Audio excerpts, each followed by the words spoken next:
He laughed. That was the first thing anyone in that bank noticed. Not the old woman in the faded floral dress. Not the way she clutched her worn-out handbag with both hands like it carried her whole life inside it. Not the way her fingers trembled when she slid her ID across the counter. No. What everyone remembered was the millionaire's laugh. It burst out of him like he had just heard the funniest joke of his career. "You just want to see your balance," he repeated, smirking, loud enough for the room to hear. "If you're down to your last $20, you can just say that. No need to be dramatic." The bank went quiet around them. You could feel that awkward, heavy silence, the kind that makes you look away even if you don't want to. The woman's name was Elena Morales. She didn't flinch. She didn't snap back.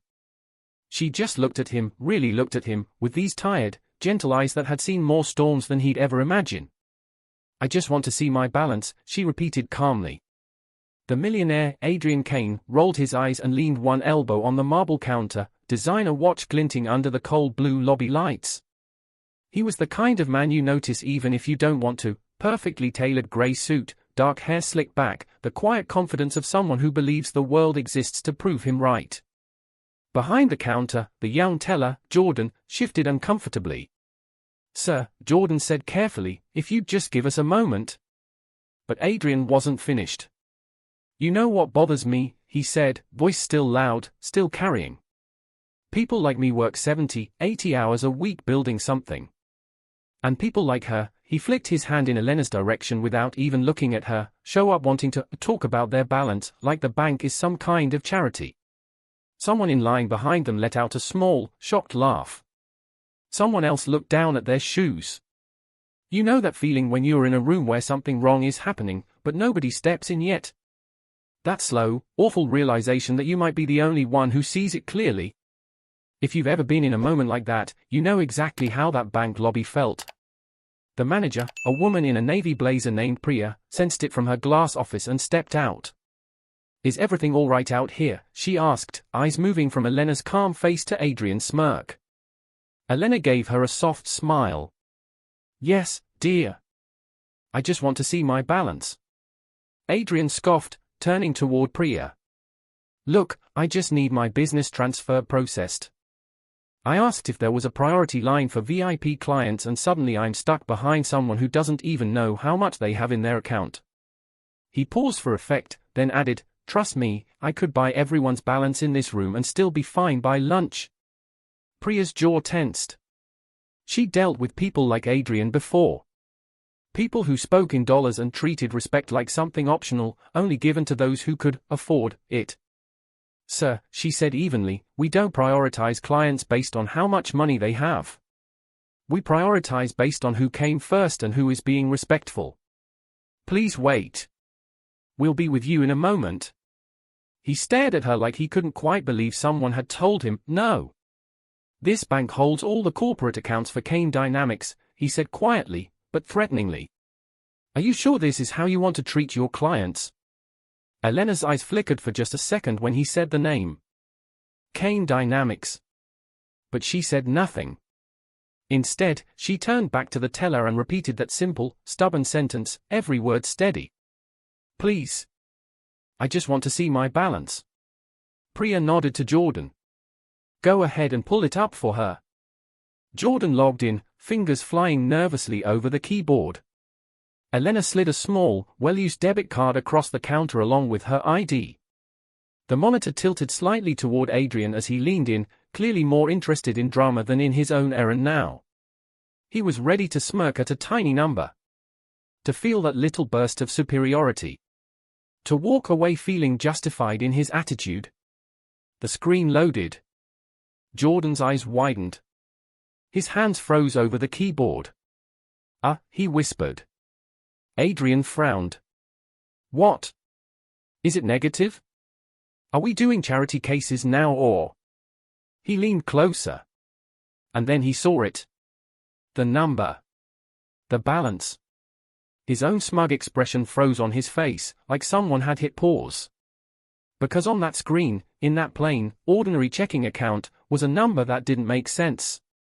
A number that made his throat go dry. A number that belonged in his world, not hers.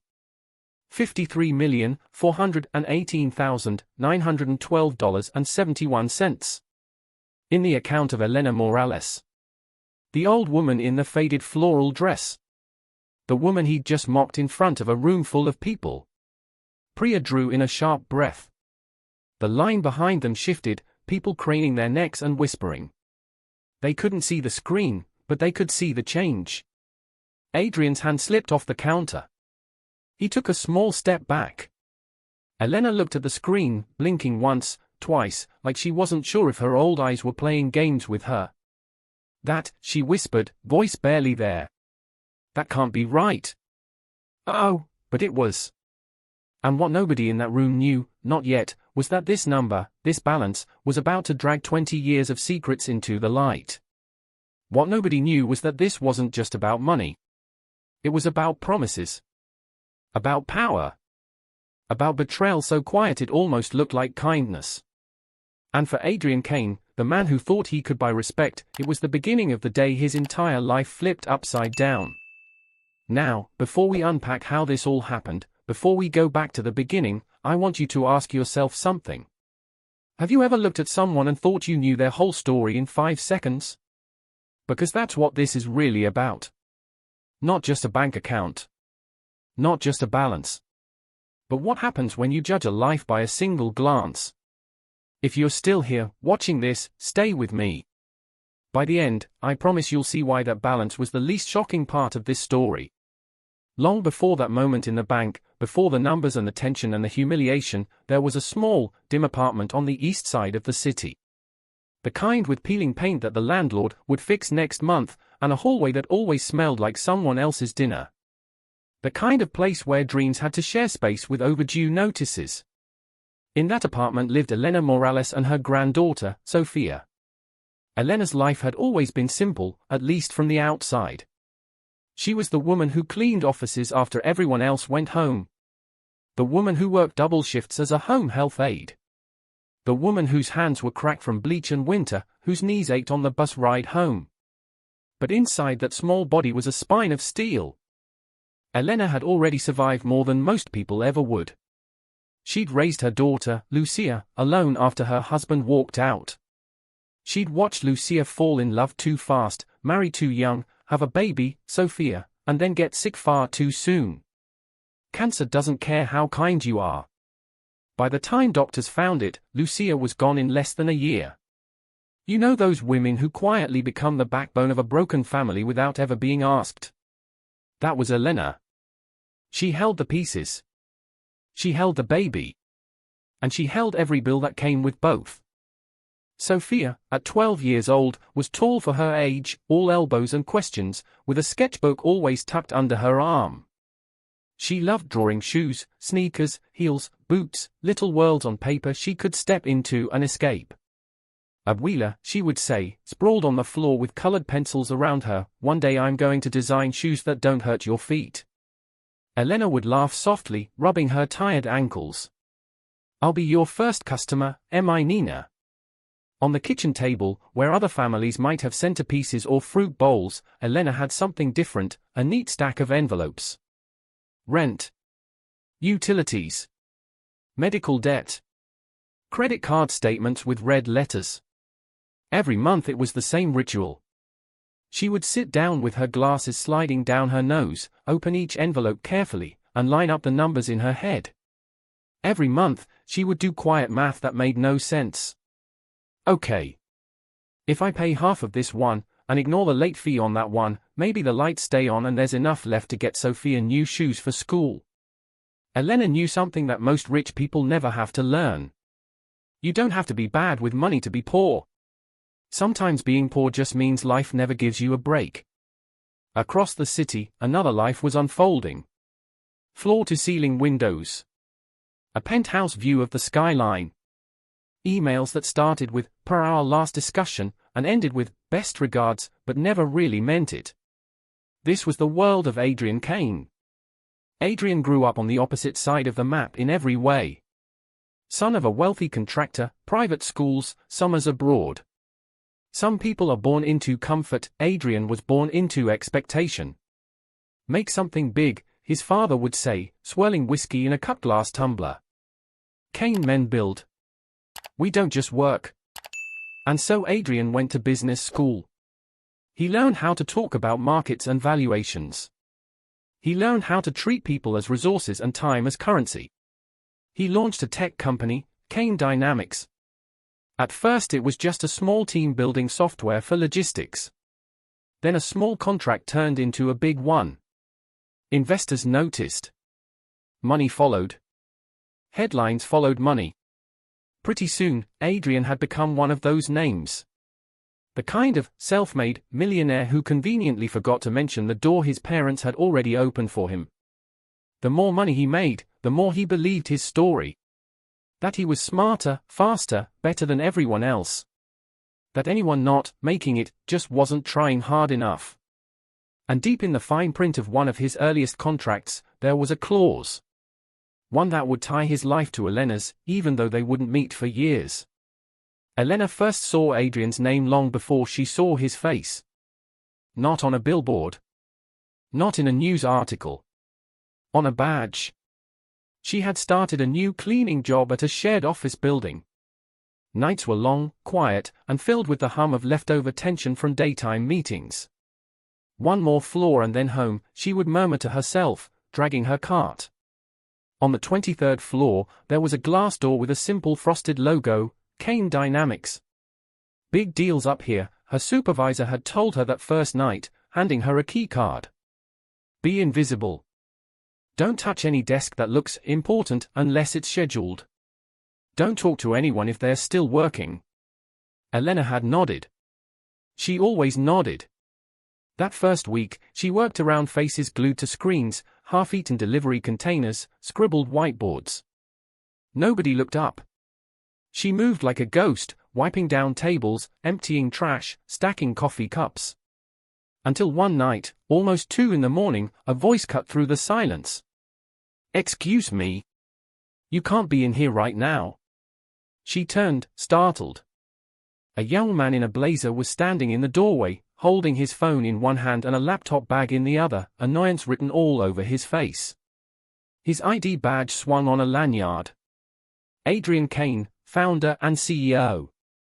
I'm sorry," Elena stammered in her soft accent. "I was told to clean all occupied floors between midnight and 3. I can come back later."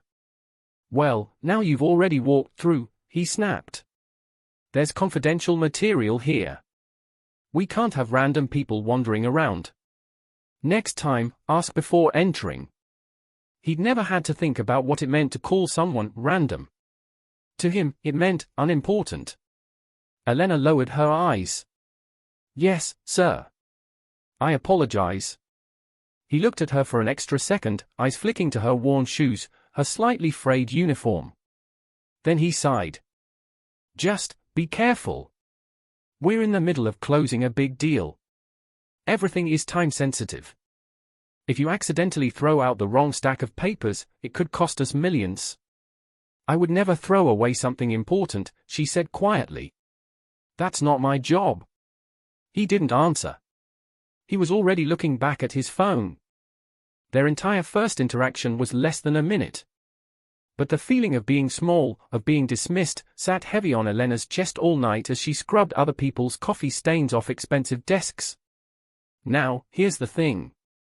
You and I know how life works. Sometimes the people who walk past each other in a hallway are the ones whose choices will collide years later." At that time, Adrian never thought of her again. To him, she was part of the building, no more real than the elevator or the automatic lights. But life has sharp corners. And Adrian had no idea that one of his earliest decisions would plant a seed with Elena's name on it. Literally. A contract, a clause, and a man named Miguel. 2 months after that late-night encounter, Kane Dynamics was expanding. Fast. They needed more cleaners, security, maintenance staff, support, as HR called it. To Adrian, this was just logistics.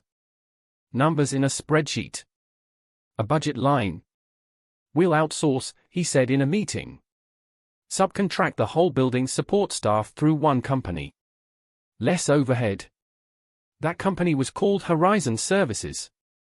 The CEO, a soft-spoken man in his 50s named Miguel Alvarez, came from a story that sounded noble enough to impress investors. He'd started as a janitor himself and worked his way up.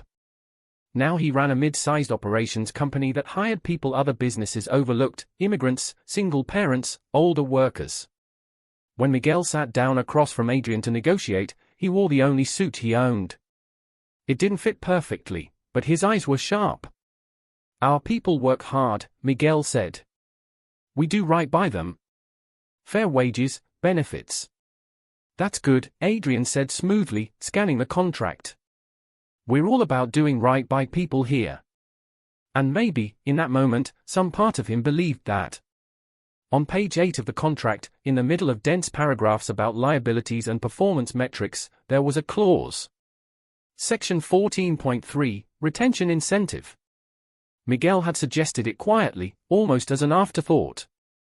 "If the partnership goes beyond 5 years," he'd said, "and your company grows past a certain point, we'd appreciate a small equity incentive. Not for us, for our staff. A way to share in the success we help maintain." Adrian had waved a hand, not really believing the company would even still be around in 5 years. "Sure, whatever," he'd said. "As long as the percentage is small." They settled on 0.5% of company equity, to be placed in a trust with the beneficiaries listed as Horizon Services staff assigned to Kane Dynamics during the first year of operations. It was, to Adrian, a symbolic gesture. Something for a pitch deck. A bullet point: "We share success with everyone." He didn't think about who those people might be. He didn't think about their names. Miguel did. Because by then, Elena Morales had been on his cleaning team for almost a year. And he'd seen how she took the worst shifts without complaint. How she never once called in sick. How she asked about everyone's kids and remembered their birthdays. Miguel was also Elena's cousin. Family, on paper and in heart. He'd grown up calling her Prima, cousin, even though she was older and felt more like an aunt. He'd watched her work herself thin for other people's comfort, for years. So when he signed the contract and went home that night, he sat at his own kitchen table, pulled out a pen, and began a list of names for that equity trust. The first person he wrote down was Elena Morales. He didn't tell her. He wanted it to be a surprise someday. If someday ever came. Life rarely waits for good surprises. 3 years into the contract, Horizon Services hit a storm. Miguel was diagnosed with a heart condition. He tried to keep working, but his body said no. He had surgery, complications, hospital stays. Medical bills piled up. Stress rose. He called Elena one night from his hospital bed. "Prima," he wheezed softly into the phone, "help me with something." "Of course," she said instantly, glancing at sleeping Sophia in the next room. "What do you need?" "I need to know they'll be okay. Our people. If something happens to me." "Don't say that," she said quickly, her voice trembling. He chuckled dryly. "I'm not planning on it," he said. "But I have to be realistic." He explained the equity clause. The trust. How he wanted to formalize it, make sure none of his more distant relatives could touch it if they came sniffing around after he was gone. "You have the biggest share in there, you know," he added. "What?" "No, Miguel, no. I don't need." "Stop," he said gently. "You never ask for anything. It's not charity. You earned it. Every night you're up there cleaning while other people sleep. That's you helping build something." In that moment, Elena felt something she hadn't felt in a long time. Hope. Not the loud kind that shouts from rooftops, but the quiet kind that slips in late at night and whispers, "Maybe there's a way out of this." She didn't understand stocks. She barely understood the trust documents Miguel's lawyer sent over. But she trusted Miguel. She signed what he told her to sign. "I promise you," he said when she visited him in the hospital, holding his hand. "If Kane Dynamics keeps growing, someday this will turn into something big." She squeezed his fingers. "And if it doesn't?" He smiled, eyes tired but warm. Then we're no worse off than we are now. But if it does, maybe Sophia won't have to scrub offices when she's 60. That was enough for her. Sometimes, hope is just the idea that your grandchildren might not have to struggle the way you did. But life is cruel in strange ways. Miguel passed away 2 months later. A heart attack in his sleep. At the funeral, Elena held Sophia's hand tightly as they stood under a grey sky, damp grass soaking her old shoes. She didn't cry in big dramatic bursts. Her grief was quieter. More like something folding in on itself. People hugged her. They told stories about Miguel's jokes, his kindness, his work. Some mentioned the company, Horizon Services, like it was another relative to mourn. Without Miguel, it struggled. His replacement ran the business differently. Corners were cut. Contracts renegotiated. The equity trust for the Kane Dynamics clause was set up and filed away with legal documents. Nobody thought about it again. Not even Elena. She went back to working nights. Back to bills. Back to doing what she'd always done, survive. But paperwork has a way of outliving people. And Miguel's signature on that contract? On that trust? That signature was still quietly sitting in some digital archive, waiting. Waiting for a moment nobody saw coming. Meanwhile, Kane Dynamics exploded. A new logistics system, cheaper, smarter, faster, caught the attention of a huge retail chain. Then another. Then an international shipping company. Adrian began to appear in magazines, called things like Visionary and Disruptor. He wore it like another custom suit. At interviews, reporters would say, "Tell us your story." He'd say, "I started with nothing but an idea," carefully skipping the parts about family loans and connections. He thought of himself as grounded, but it was a groundedness that never truly touched the ground. He still worked late nights, but now when he saw cleaning staff, he didn't snap the way he had that first time with Elena. He barely acknowledged them at all. He'd learned to be polite. To smile at receptionists. To say thanks to baristas. It made him look good. But deep down, the same belief stayed lodged in his chest. If you're not successful, it's your fault. He applied it everywhere. A programmer burned out? They weren't cut out for this. A single mother on his payroll asked for more flexible hours? Not my problem. A cleaner moved slower because her back hurt? People like that drag everything down. You might be watching this thinking, I know someone like this. Or maybe you've worked for someone like this. The kind of person who only sees the top of the iceberg, results, titles, salaries, and never, ever asks what's under the water. If you've ever wanted to say, you have no idea what people go through, stick around. Because eventually, reality catches up. And it likes to make a scene. Fast forward years later. Sophia is 19. Not a child anymore, but not as distant from 12 as she pretends to be. She got into a local design program, working part-time as a barista to help pay for textbooks. On nights she wasn't working, she'd sit at the kitchen table sketching shoe designs and scrolling through fashion sites on a cracked phone. Abuela, look, she'd say, eyes bright, holding up her sketchbook. Imagine these in real life. Elena would smile, but her eyes always held that shadow. The math of survival never really changed, even if the categories did. Bills had shifted from medical and rent to medical and tuition and rent.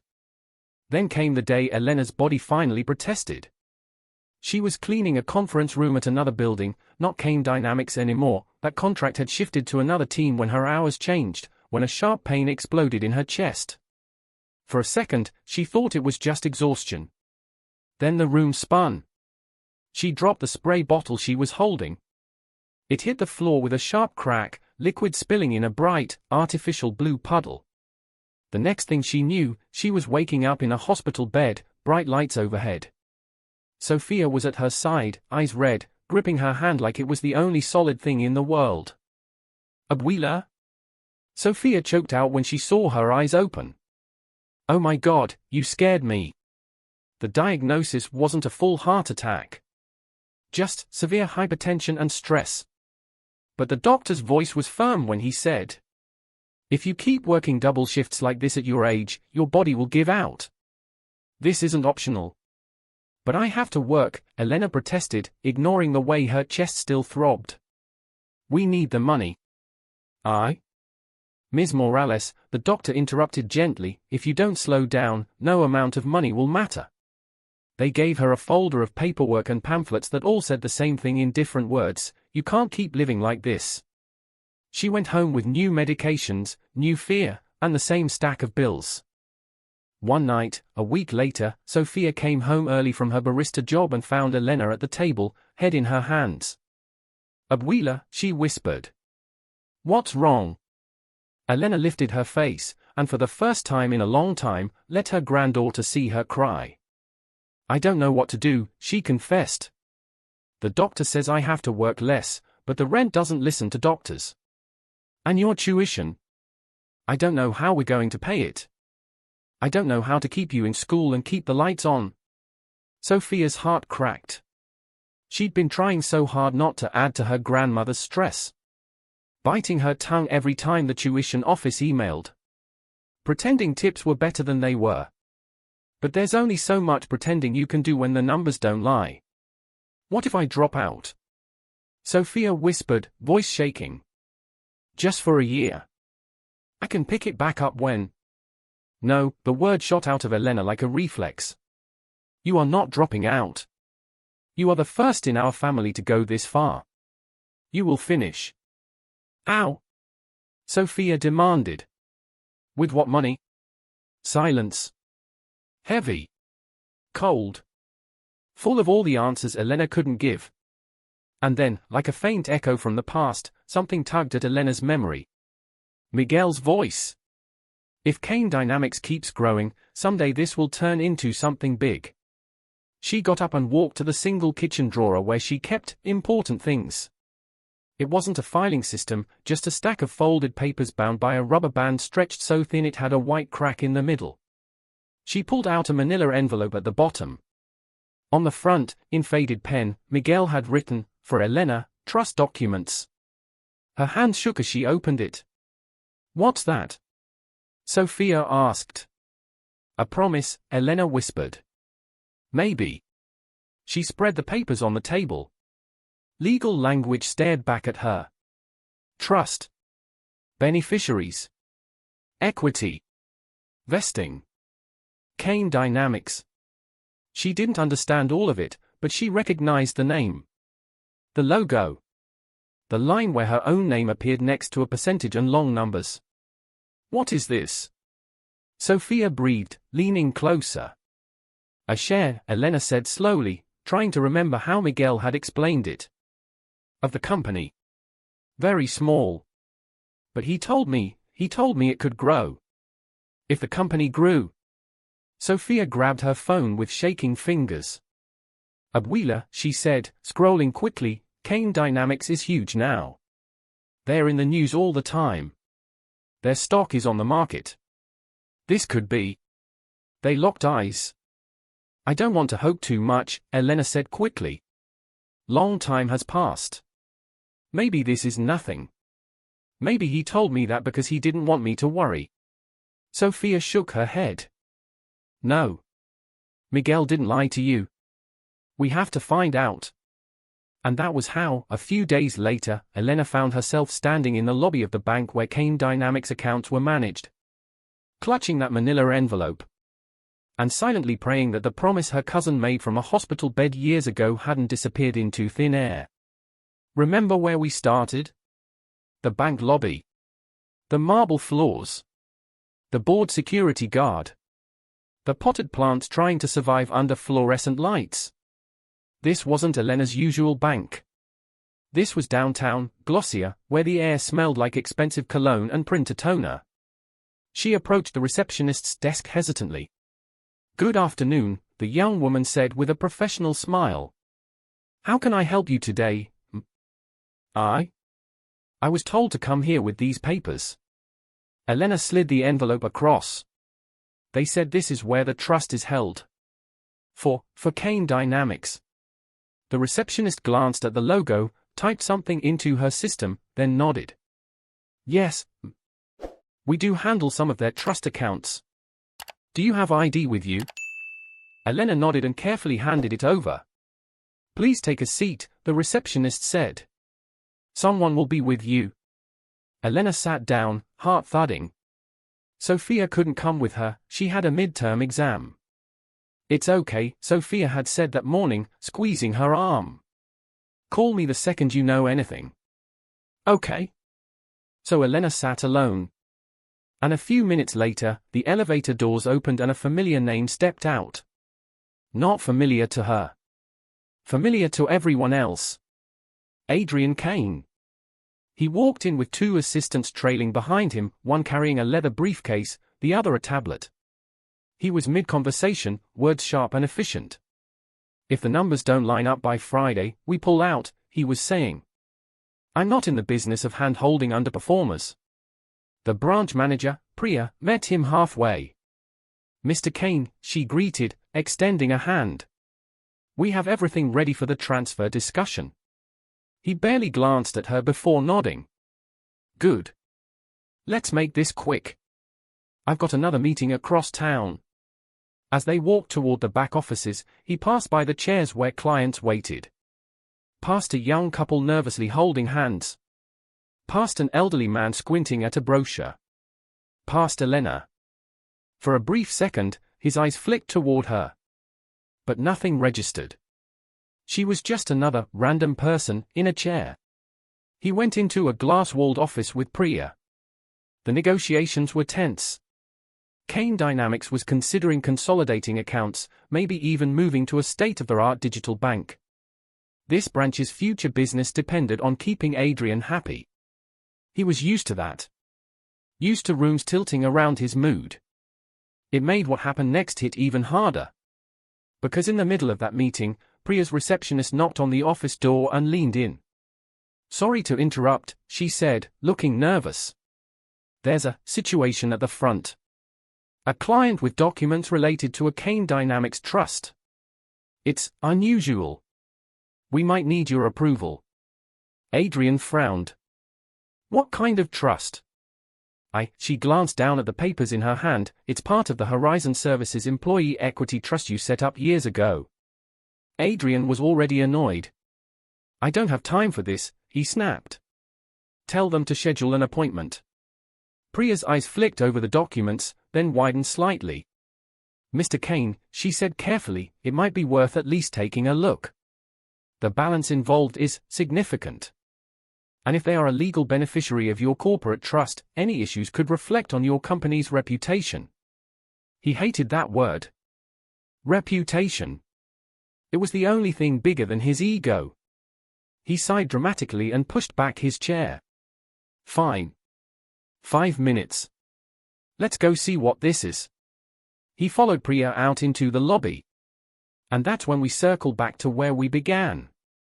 The receptionist explained that Elena had come about the trust. That the documents had checked out. That they just needed to verify her identity and pull up the balance. Adrian, half listening, looked at Elena, really looked at her, for the first time.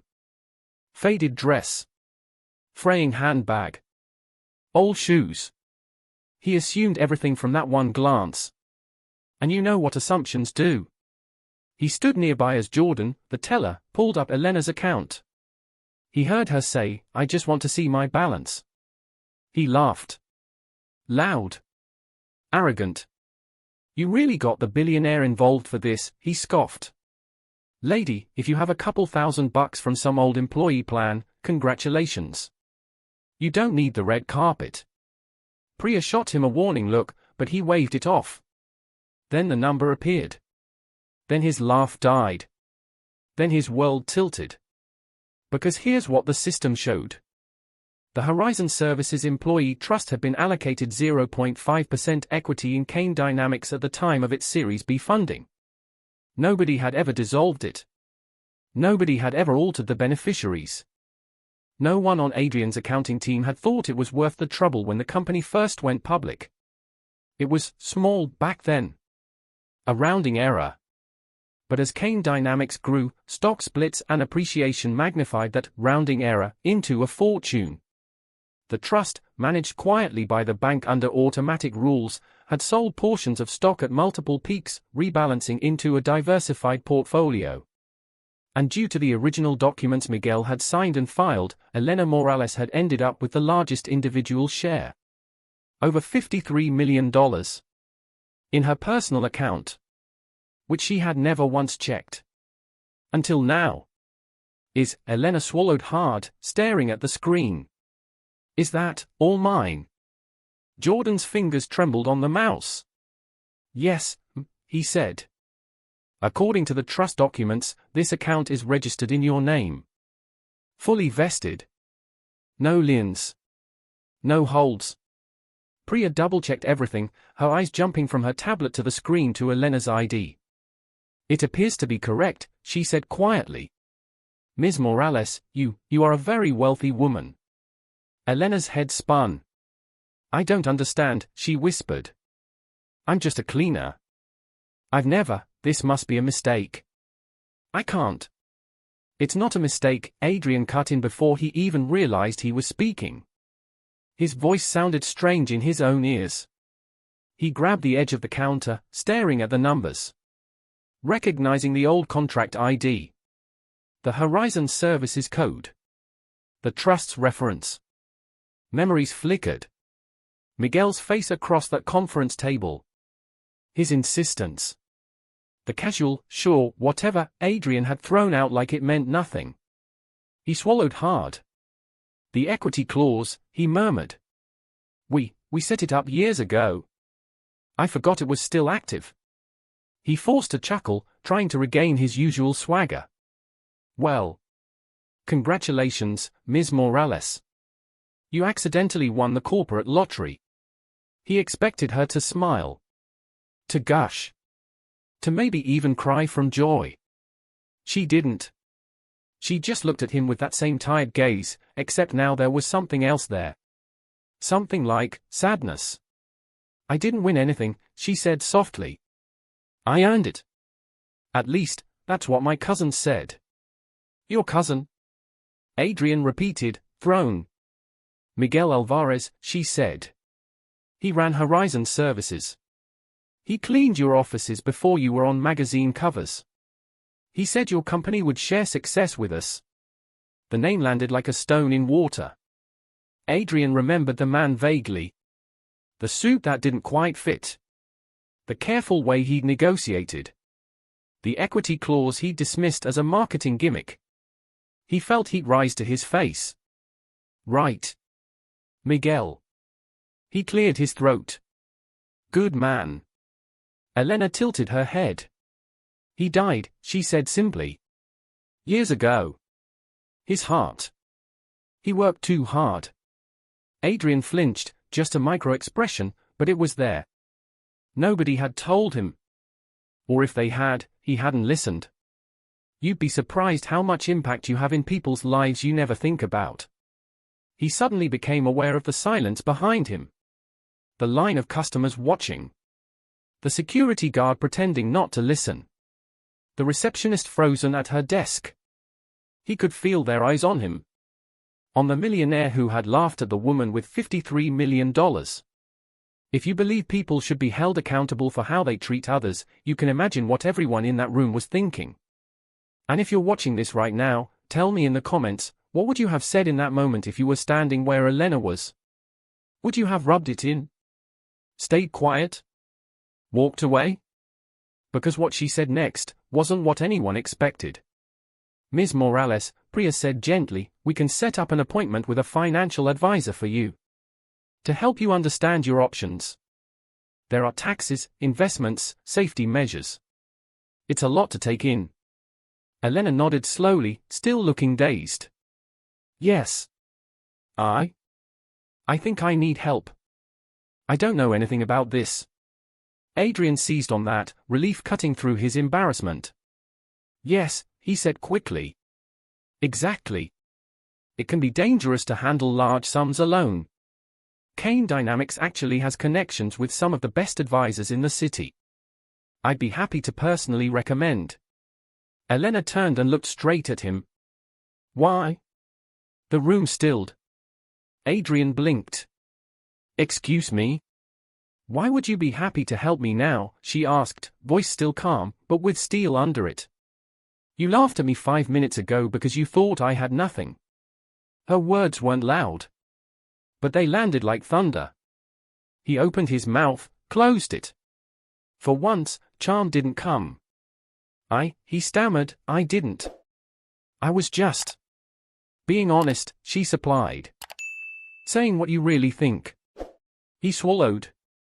Anyone who's ever had their character exposed in public knows that special kind of panic. The scrambling feeling.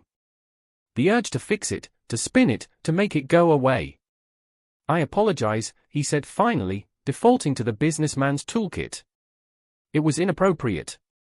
I'm under a lot of stress and sometimes my humor misfires. Her eyes didn't soften. If I had $20 in my account, she asked quietly, would you still apologize? He stared at her. You could see the answer flicker across his face before he could stop it. No. Or is your respect only for people with big numbers on screens? Her voice didn't shake. She wasn't yelling. She wasn't making a scene. She was just asking questions that cut deeper than any insult.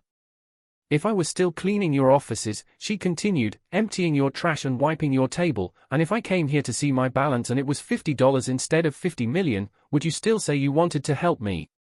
He had no script for this. His usual power moves, threaten to move accounts, flex his status, suddenly felt ridiculous. Behind him, someone in line whispered, she's right. Another person murmured, wow. Priya cleared her throat softly. Mr. Kane, she said, perhaps it would be best if we stepped aside and let Ms. Morales speak with our advisors privately. He nodded stiffly, shame burning hot in his chest. But Elena wasn't done. One more thing, she said. He stopped. Do you know what it's like, she asked, to work night after night in offices like yours? To be treated like furniture? To be spoken to like an inconvenience? He thought of that night years ago. The young version of himself snapping at her to be careful, implying she might ruin everything. He swallowed. I don't remember every interaction with staff. I do, she said simply. She wasn't saying it to hurt him. She was just stating a fact. And my cousin, she added, believed in your company. He believed you would share success with the people who supported you. I don't think he knew you would forget his name. Ouch. That's the kind of sentence you don't forget. If you've ever had someone call you out like that, you know how it feels. Like they're holding up a mirror you don't want to look into. In that moment, Adrian had a choice. He could double down. Get defensive. Say something like, you don't understand the pressures I'm under. Or he could do something he was very, very out of practice with. He could sit with the discomfort. He surprised himself. He did the second. I'm sorry, he said again, but this time it sounded different. Less polished. More raw. You're right. I didn't think about the people behind that clause. Or what it meant to them. I just assumed it wouldn't matter. She nodded slowly.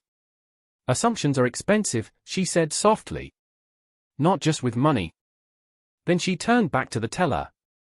Please, she said, her voice small again, I would like to sit somewhere quiet and understand what this means. It's too big for me to think about standing up. Priya guided her toward a private office. As the door closed, the bank lobby buzz slowly returned. People whispered. Some shook their heads at Adrian. He stood there, unusually still. His assistant touched his elbow. Sir? We should get back to the meeting. The transfer. He shook her off. Reschedule it, he muttered. What? Reschedule the meeting, he repeated. I need to think. You know how nothing stays inside four walls anymore? Someone had filmed it. Not the balance on the screen, of course. But enough. Enough to see a wealthy man laughing at an elderly woman. Enough to see him get humbled. Enough to hear her ask him if his respect was only for people with money. It hit social media like a match in a dry forest. The caption was brutal. Millionaire laughs at broke grandma in bank until he finds out she's richer than him. Clips spread. People stitched it, duetted it, reacted to it. Some made jokes, sure. But a lot of people got serious. They talked about class. About dignity. About how service workers are treated. About how money doesn't always match respect. Has that ever happened at your job? Someone treating you different because they think you don't look rich? If yes, you already know why this video hit so hard. Within 24 hours, Adrian's PR team was in full panic mode. "We need a statement," his head of communications said in his office, voice tight. Kane Dynamics is trending, and not in the way we want. He watched the video again on her tablet. Watched himself laughing. Watched Elena's face. Watched the moment his expression changed when he saw the screen. Watched her call him out, calm and unshaken. He barely recognized himself in that clip. "I can spin this," the PR head said. "We call it a misunderstanding. We emphasize that you apologized. Maybe mention that you're personally helping her find a financial advisor." "No," he interrupted. She blinked. "No," she repeated. "With respect, if we don't say something, the narrative." "I said, no," he repeated. "I'm not going to use her story as a PR shield. I screwed up. There's no spin." She stared at him like he'd suddenly started speaking another language. "Then, what do you want to do?" He stared at the still frame on the tablet. His own frozen smirk. "I want to talk to her," he said quietly. Finding Elena wasn't hard. The bank had her address on file. Getting her to agree to see him? That was another story. When a black car pulled up to her building 2 days later and a man in a suit got out, neighbors peered through curtains. Upstairs, Elena frowned when someone buzzed her door. "Yes," she said into the intercom. "Ms. Morales," a man's voice replied. "My name is Adrian Kane. We met at the bank 2 days ago. I was wondering if I could speak with you." Her stomach tightened. She almost said no. Almost hung up. But curiosity is a stubborn thing. She pressed the door buzzer. When he reached her apartment, he had to pause. The hallway was narrow, the walls scuffed. The air smelled faintly of cleaning products and old carpet. He wasn't used to spaces like this. He knocked. The door opened a crack. One eye, cautious, peered out. Seeing his face, Elena opened it wider, but didn't step aside yet. "What do you want?" she asked. He took a breath. "To apologize," he said. "Not in a bank full of people. Not because a video went viral. Just, as a man to the woman he disrespected." She studied him for a long moment. Then sighed. "Come in," she said softly. "But wipe your shoes." "I just mopped." He did.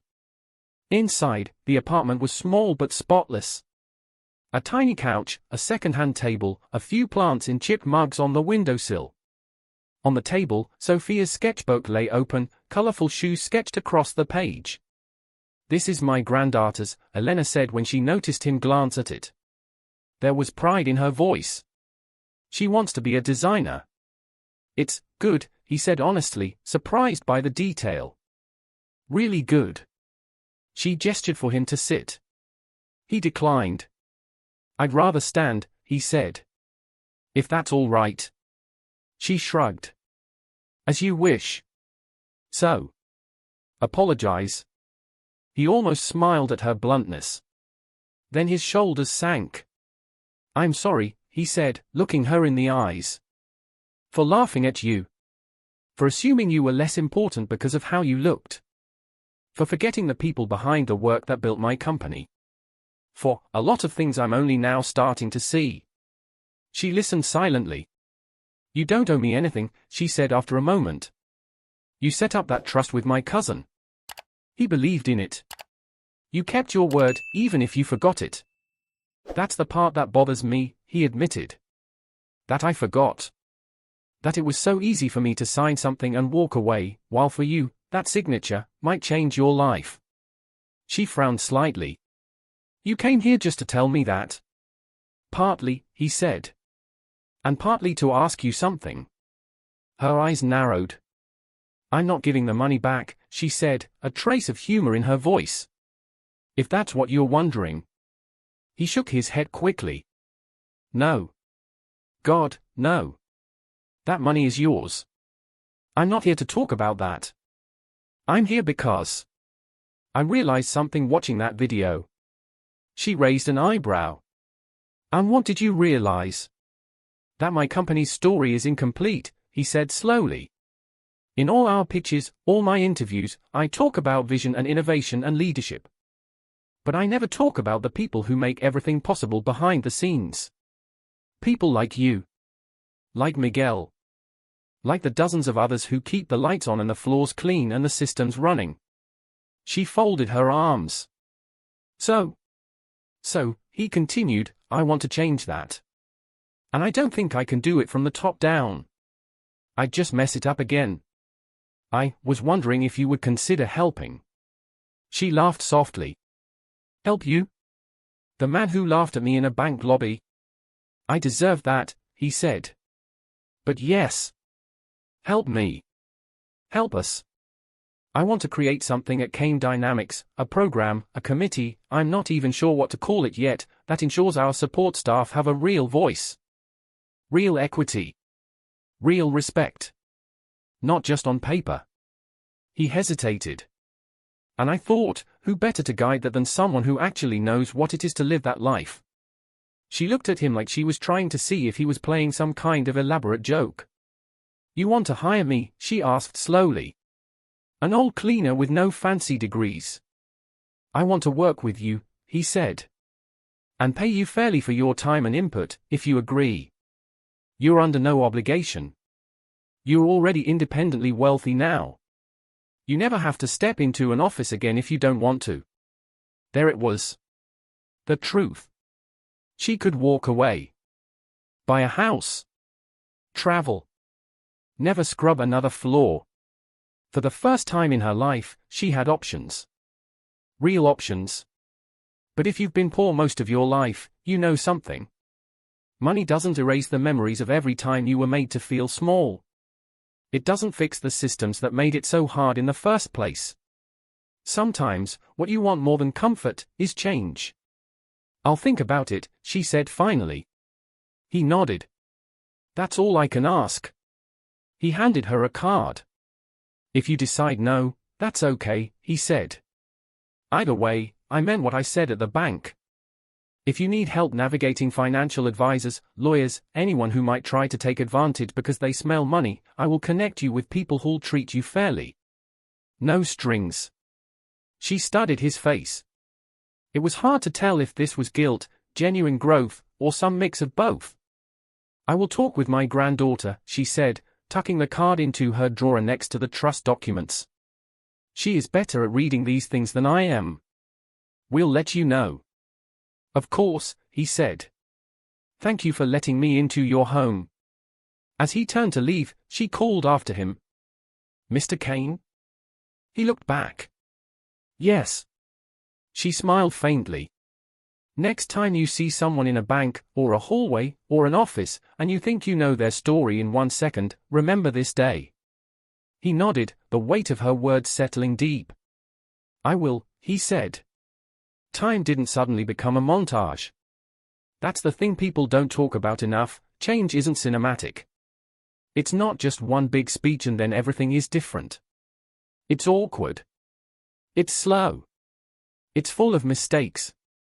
Elena spent the next few weeks meeting with advisors recommended by the bank and, carefully, by Adrian. She brought Sophia to every meeting. They asked questions. Took notes. Walked away from anyone who talked down to them. She learned new words. Portfolio. Diversification. Tax strategy. Estate planning. Words she'd never thought would apply to her life. She didn't do anything reckless. She didn't go on shopping sprees. She paid off every debt. Bought a modest but comfortable house closer to Sophia's university. Set aside money for Sophia's education, for her future kids if she wanted them someday. But she also did something else. She sat down with Sophia at their new kitchen table, bigger now, sturdier, and talked about Adrian's offer. "What do you think?" Elena asked, stirring sugar into her coffee. "Part of me wants to say no. To let them fix their own mess." Sophia chewed her lip. "Abuela," she said slowly, "you've been invisible your whole life. To people like him. Like them. You earned the right to disappear if you want to. To sit by a beach and never see another office again." Elena smiled at the image. "But," Sophia continued, "you also always taught me that if something is wrong and you have the power to help fix it, you should at least try. Otherwise, what's the point?" Elena laughed softly. "When did you get so wise?" she asked. Sophia grinned. "Some old lady raised me." They sat in silence for a moment. Then Elena nodded. "Okay," she said. "I'll do it. Not for him. For the one still scrubbing floors at 3 in the morning." Sophia reached out and squeezed her hand. "I'm proud of you," she said. "I'm proud of us," Elena corrected. On the other side of the city, Adrian was going through his own slow transformation. He started small. Instead of just walking past cleaning staff, he stopped. "Good night," he'd say. "Thank you for everything you do." At first, they looked at him suspiciously. They'd seen the video too. But slowly, as days turned into weeks, they realized something. He wasn't just doing it when people were watching. He did it in empty hallways. In parking garages. On loading docks.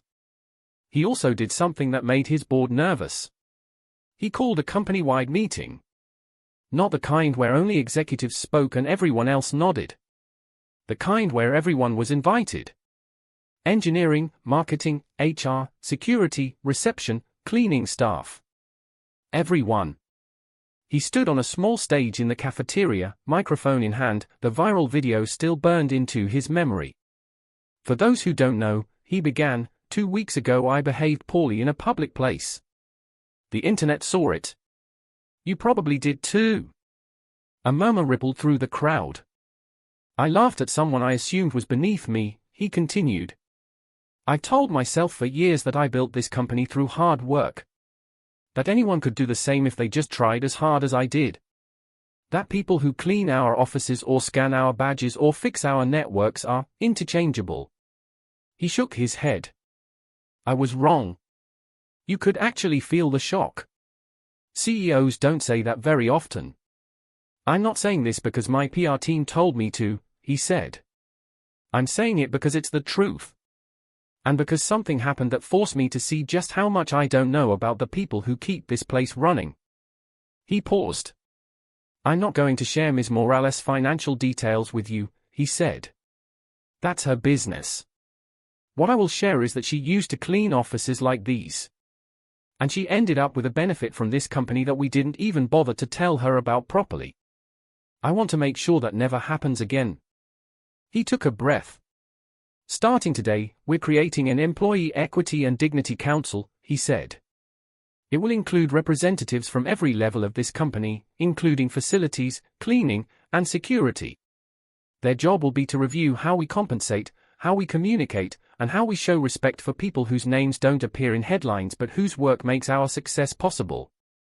He hesitated. "And I've invited someone to help us lead this initiative.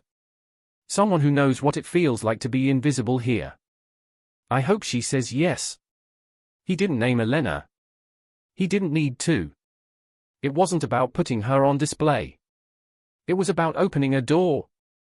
Elena did say yes. Not immediately. Not without negotiating terms that made sense for her. She wasn't desperate anymore. That gave her power she'd never had before.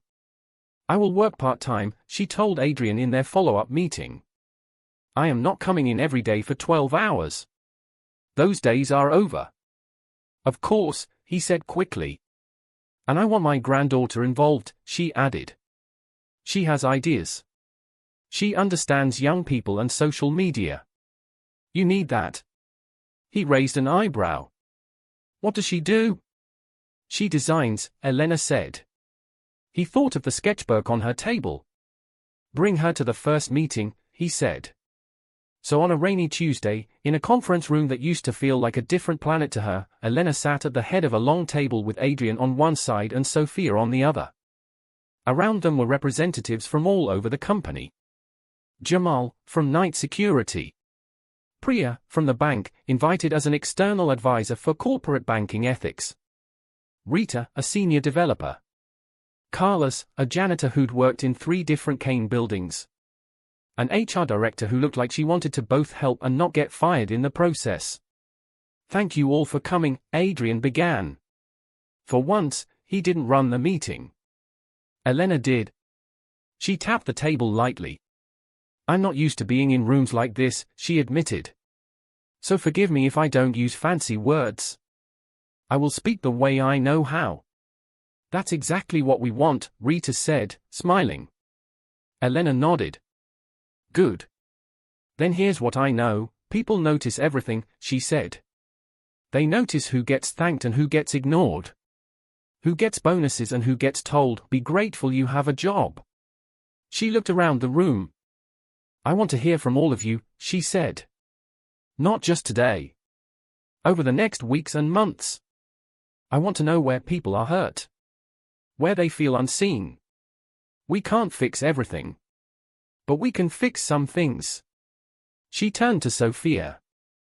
And my granddaughter, she added, has been drawing something she wants to show you. Sophia? Sophia blushed but stood up. This isn't a formal proposal or anything, she said, but I wanted to think about how to symbolize this change. Because people remember symbols. She opened her backpack and pulled out her sketchbook. On the page was a design for a pair of shoes. Simple, sturdy sneakers with a small, embroidered emblem on the side, a hand holding a key. These, Sophia explained, are work shoes. For staff. Cleaning, security, reception. Everyone who spends hours on their feet. They're designed to be comfortable but also, kind of cool. I thought Kane Dynamics could commission them for all support staff as part of the new program. Not as charity. As recognition. She flipped to another page. This is the logo, she said. The hand holding the key. Because support staff literally hold the keys to this place. They open doors. They turn on systems. They unlock everything. The room was quiet. Then Jamal grinned. I'd wear those, he said. My feet would finally forgive me. Carlos nodded. Me too, he said. I've been buying cheap shoes every 6 months. They fall apart. These look respectful. Adrian looked at the sketch, then at Sophia. How much would it cost to produce these, he asked. She hesitated. I'd have to look into manufacturers, she said. Materials? But I already have some contacts from school. Do it, he said. Figure it out. We'll fund a prototype batch. And if they work, we'll roll them out company-wide. Sophia's eyes widened. Wait, seriously? Seriously, he said. And we'll pay you your standard design rate, whatever that is, for the work. No exposure, nonsense. She laughed, a sound of disbelief and excitement. Elena watched her granddaughter's face and felt something warm swell in her chest. It wasn't just the money. Or the fancy conference room. It was seeing her granddaughter's talent taken seriously. Seeing the next generation stand in rooms she'd never imagined for herself. Life didn't become perfect. Kane Dynamics still had deadlines, layoffs in some departments, stress. Adrian still had days where his old habits tried to crawl back, impatience, tunnel vision, arrogance. But something had shifted. When quarterly reports came out, the numbers told one story. Revenue up. Stock steady. Investors satisfied. Inside the company, though, another story was unfolding. Support staff got clearer information about benefits. Cleaning schedules were shifted to avoid dangerous overnight hours where possible. Security teams were consulted about safety instead of just told what to do. Small things. But small things add up. One afternoon, Elena walked through the lobby of the newest Kane Dynamics building, wearing something she never thought she would. A visitor badge. Not a staff one. She watched as a janitor walked in wearing a pair of the new sneakers. The hand with key logo glinted on the side. He moved more comfortably than she ever remembered moving during her shifts. Adrian caught up with her near the elevator. "Looks good, doesn't it?" he asked, nodding toward the shoes. She smiled. "Yes," she said.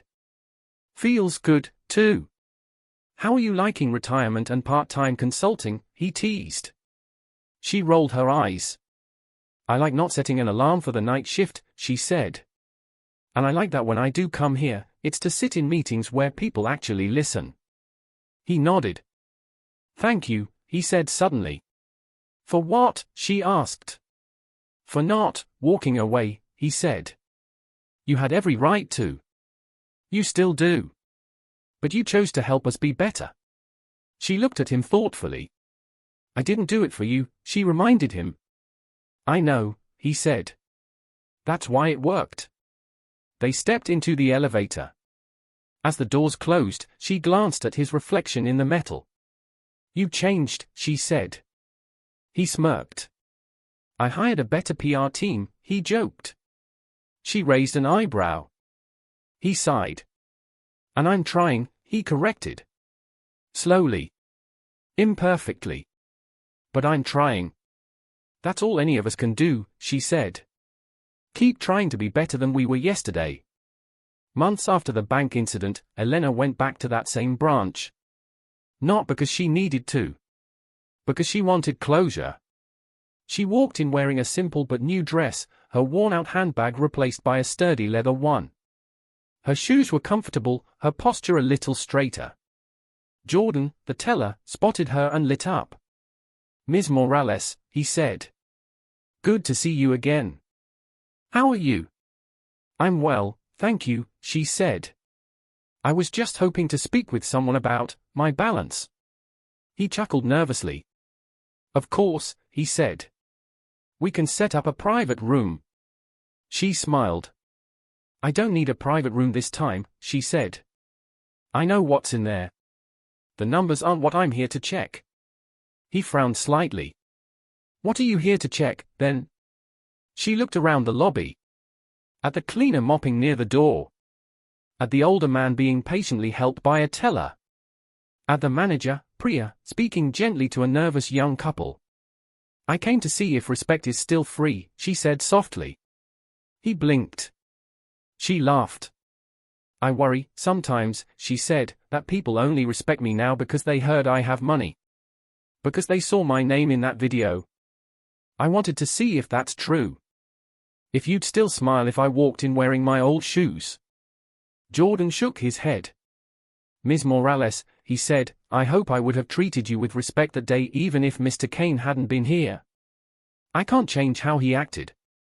But I can choose how I act." She nodded. "That's all any of us can do," she said. She glanced at the balance on the screen one last time. The numbers were still enormous. Still surreal. But they didn't own her. "I think," she said to Jordan, "that I've spent too many years of my life worrying about this kind of balance." She tapped the screen lightly. "Now," she smiled, placing a hand over her heart, "I'm more interested in this kind."